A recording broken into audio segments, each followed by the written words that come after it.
اللهم صل على سيدنا محمد وعلى آل سيدنا محمد وعلى أصحاب سيدنا محمد. تیز فائدہ چاہیے نا اگر آپ کو کہ فوراً ہو تو یہ سننے تک نہ رہیں کہ شاعری ہے سنتے ہیں، اس کو نہ سوچیں.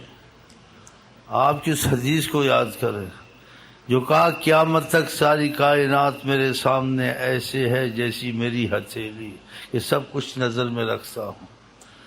تو پھر یہ تصور رکھیں کہ آپ دیکھ رہے ہیں اور اب کرم فرمائے ہم پر، اس میں شک نہ کریں. حدیث میں شک ہونا چاہیے، یہ مسئلہ نہیں ہے مولویوں کا یا بزرگوں کا شک والی، آقا کی زبان ہے، زبان پاک ہے. قیامت تک میں سب کچھ دیکھتا ہوں جیسے میں اپنی ہتھیلی کو دیکھ رہا ہوں، ایسے کہا.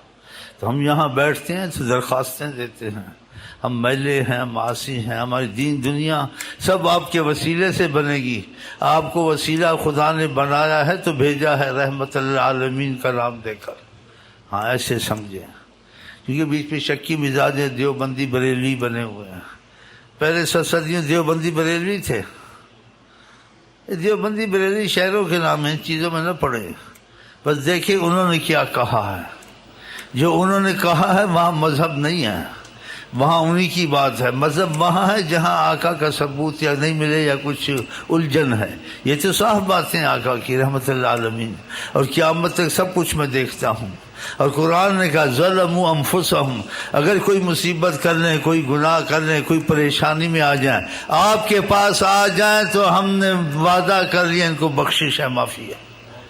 ہاں تو اس لیے ہم یہ بیٹھتے ہیں، شاعری کے لیے نیت سے نہیں، نعت خوانی کے لیے، ویسے بے نیاز ہیں. ہم ان سے بھیک مانگنے کے لیے بیٹھتے ہیں کہ آپ ہمارا وسیلہ ہیں. ہم نے آپ کو وسیلہ دل سے مانا ہے، اور ایسا وسیلہ مانا ہے کہ بے حد مانا ہے، پاگل کی طرح. انما نیت پر ہوتا ہے. تو یہ نیت لے کے بیٹھیں، جب آپ جائیں تو آپ کے کام انشاءاللہ بنے ہوئے ہوں، جلدی بن جائیں. تو آپ کہیں واقعہ محمد مصطفیٰ کا نام لیا، ہم کو برکتیں نصیب ہیں.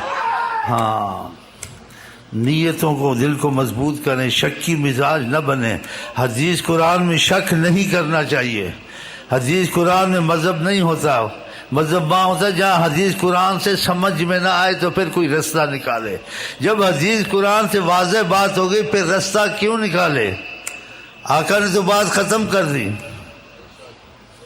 اس لیے ہم درخواستیں دیتے ہیں، ہمارے کام سارے ہو جاتے ہیں اللہ کے فضل سے. ہاں دیکھو عیش کر رہے ہیں، نہ ہمیں سردی کا پتہ ہے، نہ مہنگائی کا پتہ ہے، نہ سستائی کا پتہ ہے خدا کی، نہ خوف کا پتہ ہے کہ اللہ وسیلے سے امان دیتا ہے. تو ہمارا امان وسیلہ حضرت محمد مصطفیٰ، دنیا آخرت میں نجات دو عالم محمد کا صدقہ. سمجھ میں بات آئے تو انسان پر سوچے اور پھر سمجھے، پھر اس کو شرک کی وسوسے سے نہیں پڑھتے ہیں. اختلاف ختم ہو جاتا ہے. آقا کی بات میں اختلاف ہوتا ہے، وہ مسلمان ہے جو آقا کی بات کو اختلاف میں لائے. اختلاف ہماری تمہاری باتوں میں ہوتا ہے، آقا کی بات میں اختلاف نہیں ہے. تو فرمایا قیامت تک ساری کائنات میری نظر میں ہے. وہ رحمت للعالمین ہے. جو کائنات میں جو چیز ان کی نظر میں ہے ان پر رحمت ہی برستی رہتی ہے. جو ان کی نظر سے ہٹ گئی اس پہ رحمت ختم ہے. تو خدا کرے ہم سب نگاہ محمد میں آ جائیں.